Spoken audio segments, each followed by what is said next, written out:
Nora Walsh was a young nurse who lived in a 2-story house with her parents in Pittsburgh, Pennsylvania. She had 2 jobs, a full-time job in the emergency department and a part-time job as a nursing tutor. She took pride in her love for science and decided to name her 2 small Pomeranians, Pen and Vanko, after 2 types of antibiotics, penicillin and vancomycin. One day, after wrapping up a tutoring session, she went straight to the emergency department to do a night shift. In the early morning hours of her shift, a patient, Parviz Elegant, was brought in by his husband. Parviz's skin was covered in hives, his face was swollen, and he was having difficulty breathing. Dr. Arturo Reyes screamed from the other side of the room, "He's got severe anaphylaxis! Let's grab the crash cart! We need the endotracheal tube, epi, and IV fluids. Nora, I need your help on this."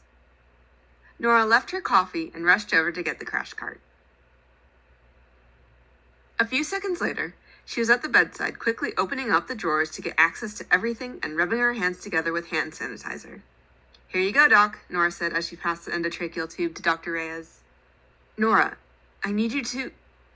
Dr. Reyes was trying to tell her something while he was struggling with the intubation. It was clear. The patient's larynx was too narrow for this side of the tube. After several failed attempts, Dr. Reyes pulled out the tube and said, "Nora, I need you to get me another tube. We need a smaller diameter." Nora rushed. A few minutes later, the intubation was complete and everyone in the room took a collective deep breath. But Parviz was still critically ill and his blood pressure was starting to drift down, a worrisome sign of shock. "Give him 2 milliliters of epinephrine," Dr. Reyes ordered. Nora looked at Dr. Reyes in a strange way, like something was clearly wrong, and she asked, "Are you sure, Dr. Reyes?" "Yeah, let's do this. He needs epi in his system, and if he doesn't respond, then I want you to give him 2 more.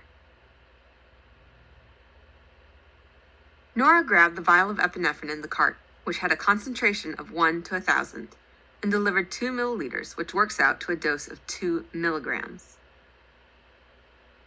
A couple of moments later, the patient began to experience chest pain and heavy breathing.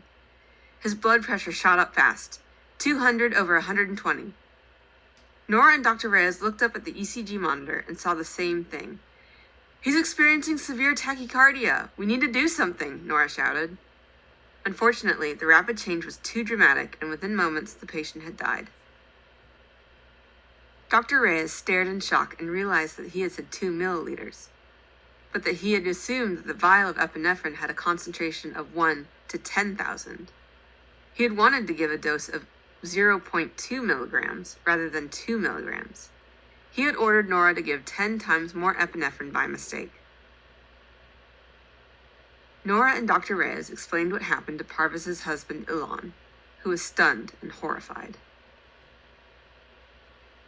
Within a few months, a lawsuit was brought against the hospital, and both Nora and Dr. Reyes were named specifically because they ordered and delivered the medication that ultimately led to Parviz's death from the epinephrine overdose.